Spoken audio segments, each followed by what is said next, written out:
3 months before the scandalous story broke, NYPD Officer Gilberto Valle, known as Gil to his friends and family, is busy working the night beat in Harlem's Upper West Side. Were you a good cop? I was a great cop. I was well respected. I was very proud of my career. I was respected by my peers, by my supervisors, by the community. I was very proud. I enjoyed being a police officer very much. And at just 28 years old, Gil passes his sergeant's exam. The potential promotion and bump in pay will come in handy. Gil recently married his sweetheart of 2 years, Kathleen Mangan, and they've just welcomed a baby girl. I was a very good husband. I was a good father. I provided for my family. I did everything a man was supposed to do, and I loved doing it. Life is good for the Valle family from Queens, New York. I lived a normal, typical American life. Normal being the operative word. I had this thing going on the side, these chat rooms. They were done anonymously through a screen name. I didn't know any of the people I was communicating with other than their screen names, and that was it. Well, not exactly. Those chats were in the context of fetish chat rooms. One of NYPD's finest is leading a double life. It was graphic, it was brutal. On the dark web. I mean, how do you even know where to go to discuss these things? There's a pornography website. A website has related links, so I get curious, I click on related links, and one thing leads to another. And Gil is on the Russian website darkfetishnet.com. It's a forum for adults to discuss their wildest fantasies and fetishes. And on this private members-only site, the freakier, the better. You talk about kidnapping women, putting them in a suitcase, delivering them for a gang raid, and then killing them. Yes, killing them, but it gets much darker. Cooking them and eating them. AKA cannibalism. Again, it's very graphic, brutal stuff. It was never anything real, it was all fictional. For 2 years, Gil has been surfing the savage site, gawking at gruesome photos of women appearing to be bound and eaten. Gil admits it's not everyone's cup of tea, or in this case, a pound of flesh. Gil, this is normal. For a cop. Would it matter if I was a plumber, if I was an accountant? But you were a cop. But people don't choose the things they're aroused by. Everyone has their own things. People don't choose it. And while many view this as a sick, twisted world, Gil claims it became a normal part of his everyday routine. I come home from work after midnight as a police officer, I'm kind of wound up. So I never go right to sleep. No police officer who works that shift goes right to sleep. But not that many police officers engage in this kind of activity either. Right, that's fair, but people can... Why not watch a movie or sports or something? Yeah, no, I did that some nights too. I wasn't on the computer every single night. But on many nights, according to computer records, Gil is logged on from midnight to well into the pre-dawn hours, talking to his new friends. What was your screen name? It was Girl Meat Hunter. Your screen name was Girl Meat Hunter? Yes. The scary screen names seem to fit, considering the average exchange between Gil and another profile user named Ali Khan. Gil's messenger name pops up as MHAL52 and begins with a truly shocking message. And I want to warn you, it's graphic. He writes, "I have longed to butcher and cook female meat." His buddy Ali responds, "Young women are good, nothing too big and fat. American meat has its own taste. I'll make a good meal for you." Gil types back, "I'm dying to taste some girl meat." Gil's wife and baby are sleeping in the next room while the maniacal messages flood the computer screen. Did you engage in any of the stuff with your wife at all? No. It's a secret cyber world, and Gil intends to keep it that way. Cop by day, wannabe cannibal by night. It's not something I ever wanted to volunteer because I was afraid what people would think. They would see me as some kind of outcast or a freak. It's like two totally different people. Journalist and Crime Watch Daily legal analyst Amy Dash covered the Gil Valle case. and she was the only reporter to stay in regular contact with a disgraced NYPD officer during his entire time behind bars. When I reached out to him as a journalist, and he just came off as the most normal person. And I thought, this is so bizarre, because there were some sick things going through this guy's head. In one of the many letters between Valle and Dash, he gives us an inside look into the mindset of the shamed ex-cop, writing, "I wake up every morning wanting to drive my head through the wall for being so stupid." Valle explains it to me, saying what's sick to some people is sexually gratifying to others. I have no problem saying my thoughts are deviant, they're unusual, they're abnormal, but they don't affect who I am in real life. This was something I never planned on telling anyone. And then it happens. Officer Valle's two worlds collide.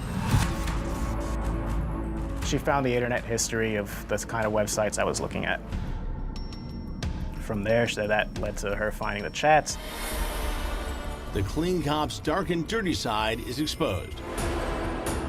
So here you had someone who's sworn to protect and serve, and he's talking about doing terrible things to people, hurting people, raping people, wanting to eat people. NYPD Officer Gil Valle is living a secret life. Cop by day, aspiring cannibal by night. Until his deviant desires are discovered by his wife. And then this horrifying revelation. She's one of his targets. How did she find out you were involved in all this? She installed spyware on my computer. Why did she feel the need to install spyware? She thought I was having an affair. An affair would have been a relief compared to the terrifying things Gil's wife ultimately uncovers. You talked about kidnapping her and her friends, putting them in suitcases, raping them in front of each other, and killing and eating them. Right. That's going to scare a woman. I understand that. And these were fictional writings again. But were they? Turns out Gil had these demonic plans for his wife after their very first date. In his memoir, Raw Deal, Gil writes when he got home, he pleasured himself sexually while, quote, imagining her being chloroformed and kidnapped, stripped naked, and laid out on a platter with an apple in her mouth. There were some sick things going through this guy's head. And Gil isn't alone. He's often chatting with several other wannabe cannibal creeps. Among them, Christopher Ashe, a librarian from New York City, Dale Bollinger, a nurse from England, Michael Van Heist, a mechanic from New Jersey, and Ali Khan, a butcher from Pakistan. There's a tendency to say, if this guy wasn't up to no good, he wouldn't be in a chat room like this. There are a lot of sick people who are turned on by disturbing things. According to recovered chats between Gil and the Pakistani butcher, the two men planned to kidnap Gil's wife and then tie her up, slit her throat, and watch the blood drain from her body. Ali Khan writes, if she cries out, don't show her mercy. Gil replies, don't worry, we'll gag her. And when it comes to killing his wife, Gil comments, she's a sweet girl. I like her a lot, but I will move on. This isn't, dear Playboy, you might never believe this. This is graphic, threatening, dangerous, dark stuff. I understand, it's very graphic, it's very dark. And Gil's hunger for human flesh doesn't stop with his beloved. There's a section of the website that's entitled, What Would You Do to Her?, where users post photos of various women. Gil uploads hundreds of pictures of women. There's just one problem. All of the women that he talked about were real people in his life. That's right. Gil's frightening fantasies appear to be based in reality, copied and pasted straight from his Facebook page. He talked about real people, real names, real dates. Gil's menu for murder includes a 27-year-old prosecuting attorney and college classmate.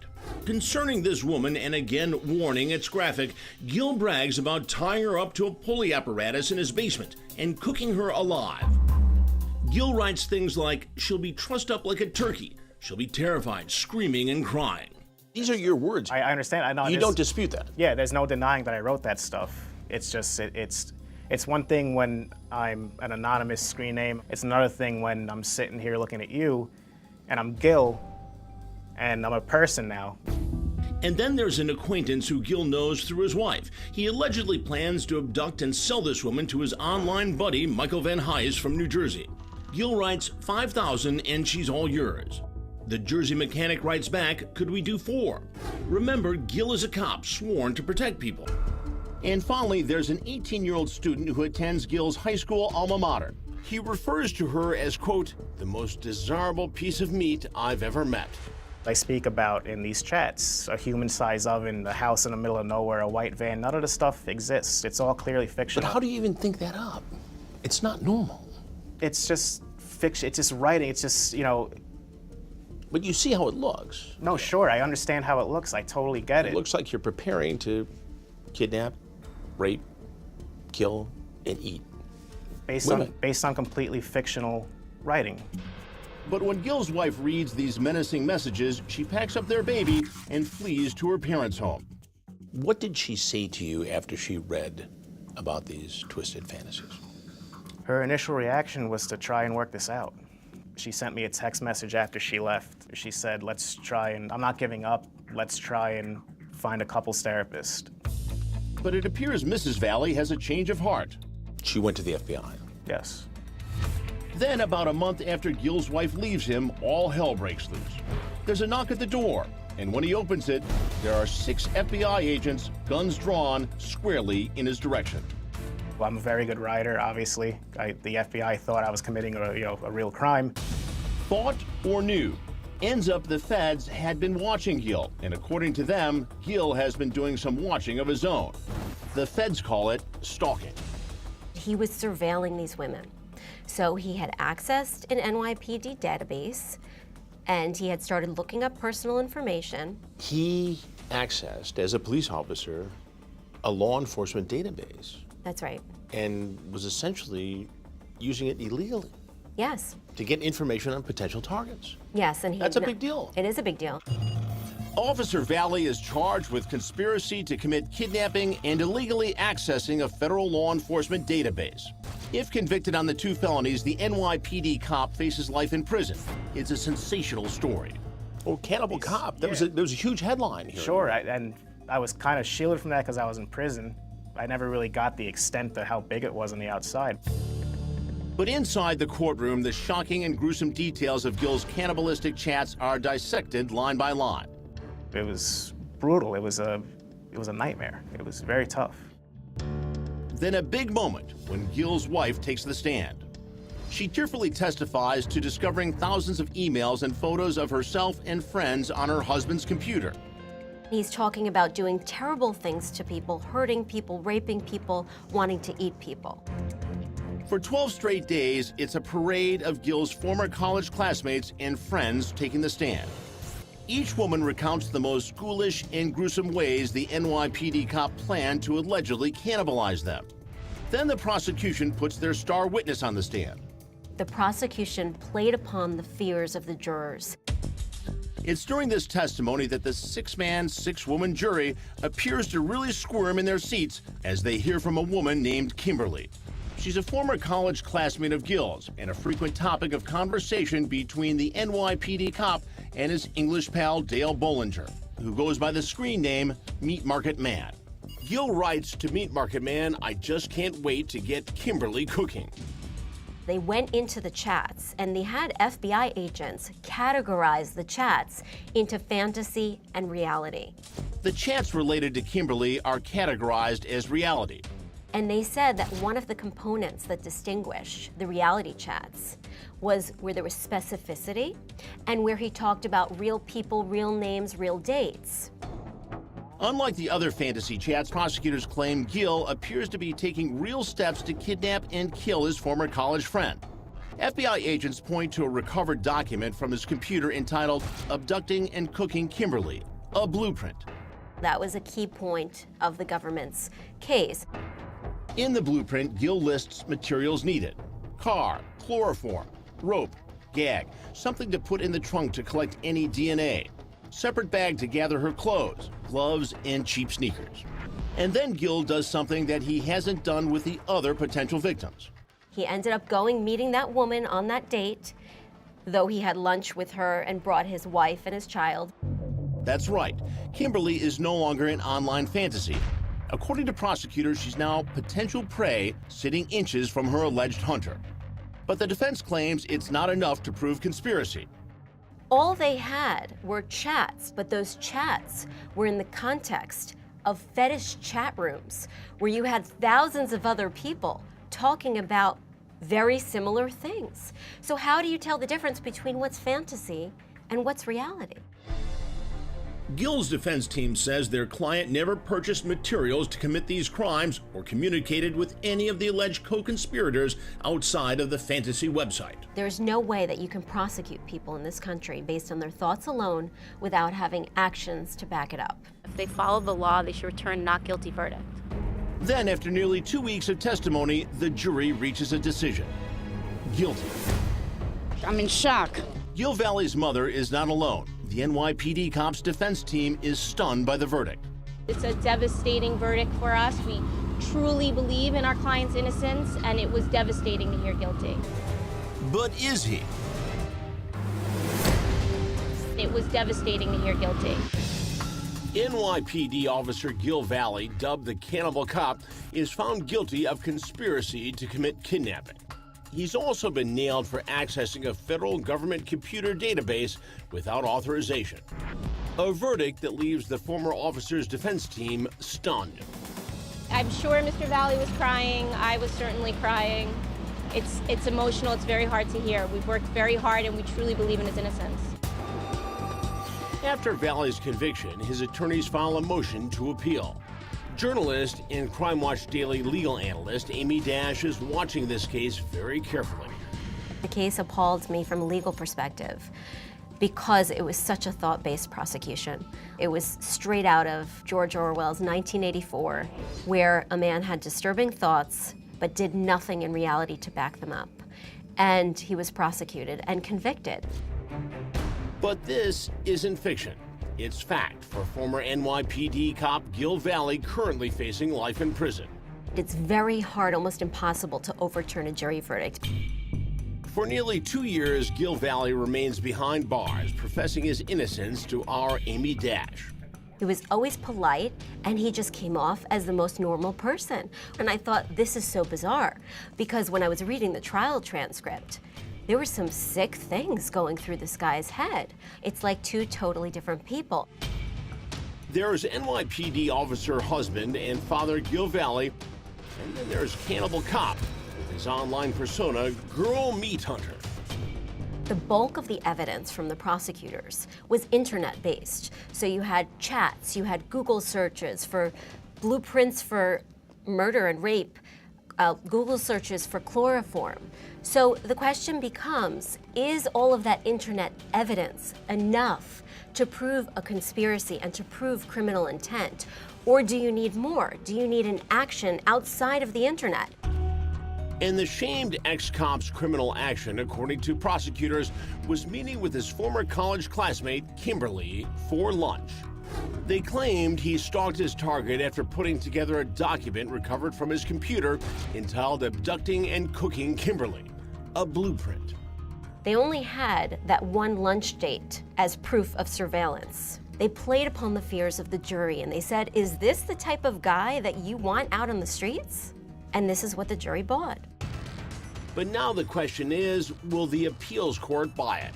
Is that enough to put me in prison for the rest of my life? You know, what crime did I commit? Former NYPD officer Gil Valle, dubbed the Cannibal Cop, accused of planning to abduct, kill, and cook women, has been found guilty of conspiracy to commit kidnapping and illegally accessing a federal government computer database. While behind bars, the disgraced cop's defense team appeals the verdict. Then, the moment they've been waiting for. The appeals court decision is in. This is elation. This is complete vindication. Stunningly, Gil Valle's conviction is overturned. And the judge in this case goes on to make this public statement. Moreover, the nearly year-long kidnapping conspiracy alleged by the government is one in which no one was ever kidnapped. No attempted kidnapping ever took place, and no real-world steps were ever taken to kidnap anyone. The appeals court said there's no way that you can prosecute people in this country based on their thoughts alone without having actions to back it up. On the verge of tears and walking out of prison with his parents, the man behind the computer steps out of the shadows and speaks to the media.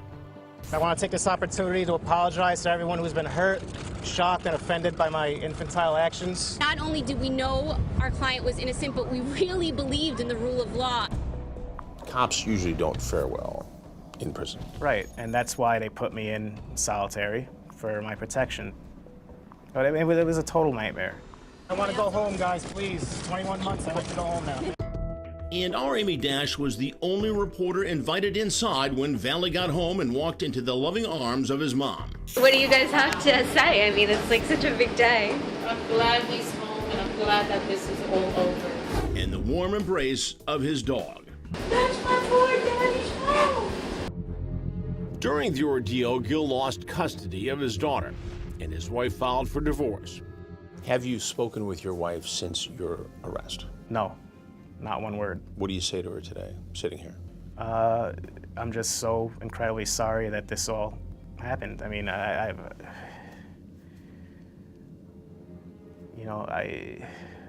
wish we had our old life back. Do you still go into these chat rooms, these social platforms, and discuss these dark fantasies? No, I don't do role plays anymore. I do occasionally look at pornography. There's nothing unusual about that. But it's not like the stuff just goes away. It's not like I'm in therapy, I go to therapy once a week. It's not like the therapist can say abracadabra or some magic word and poof, everything just goes away. I mean, these are still part of me. But an acquittal doesn't equal innocence. It only means the prosecution failed to prove its case. Isn't it possible, though, that the prosecutors in this case, the feds, the FBI, prevented an attack from taking place because they got to him before he could do it? For that, you would have to talk to a psychiatrist. So we did. A famous one, forensic psychiatrist Dr. Park Dietz. He has interviewed some of the most notorious serial killers and mass murderers, including Jahar Tsarnaev, the surviving Boston Marathon bomber, John Hinckley Jr., who attempted to assassinate President Ronald Reagan, and one of America's most famous cannibals, Jeffrey Dahmer, responsible for the deaths of 17 boys and men. Jeffrey Dahmer is one of those rare criminals who actually did consume part of the flesh of his victims. Dr. Dietz spent days with Dahmer, who was caught with chopped up body parts stored in his home in Milwaukee. But the way he went about doing that bore no resemblance to what Gil and the people he was corresponding with were talking about. And the one big difference: to be a cannibal, one has to eat human flesh. He never did that. Dr. Dietz spent 2 days analyzing the former cop. People who have secret fantasies and people who are planning a crime, they're not the same, but they can look very similar. And there's absolutely no evidence that he ever carried out any criminal activity with respect to abduction or rape or kidnapping or murder or cannibalism. In fact, Dr. Dietz calls Gil's sexual fantasies more cartoonish than criminal. Then, in a breakthrough moment during the psychiatric examination, Gil shared with the doctor the origin of his dark fantasies. He had a particular fascination with a scene in the film The Mask in which Cameron Diaz is bound and then rescued by a character played by Jim Carrey. And in that scene, she is looking sexy, but also bound and damsel in distress. Then, from that seemingly silly scene to this. Dr. Dietz also believes Gil poses no threat to women and paints him as a kind of loser in love. A kind of shy guy who was a little slow to get round to having a sex life at all. In his new book, Raw Deal, Gil reveals this shocker about his sexual experience, writing, "That is the thing about still being a virgin at 25 years of age. At some point, it becomes less about the sex and more about just getting it over with so you don't have to think about it anymore." It's a far cry from his raunchy online chats. He's not a cannibal, never was, and in my view, never will be. Now in his 30s and working construction, Gil is still online, but this time surfing the dating sites. He's traded his online moniker Girl Meat Hunter for Amicable 114.